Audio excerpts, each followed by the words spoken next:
नमस्कार. आपण कधी जादूचे प्रयोग किंवा भौतिकशास्त्रातील प्रात्यक्षिके यात कोणता कर्तबगारच खिळ्याच्या पलंगावर बसलेले पाहिले आहेत का? टोकदार असूनही कसे बरे खेळताना टोचत नाहीत या समजवतो. तर येथे माझ्याकडे खूप सारे टोकदार खिळे आहेत आणि हवा भरलेला एक फुगा आहे. आता जर मी या फुग्याला या खिळ्यावर दाबलं तर काय होईल? हा फुगा फुटेल का? या बघूया. तर आता तुम्ही इथे बघू शकता, हा फुगा फुटत नाही. आपण हाच प्रयोग एक खिळा वापरून करूयात. तर तुम्ही बघू शकता, हा एक खिळा वापरून हा फुगा फुटला.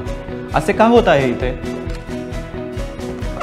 तर तुम्ही बघू शकता, इथे एवढे सारे खिळे असल्यामुळे सर्व बळ या खिळ्यांवर वितलित होतो. तर आपण देखील घरी खूप साऱ्या पेन्सिल्स एकत्र करून अशा प्रकारचा प्रयोग करू शकता.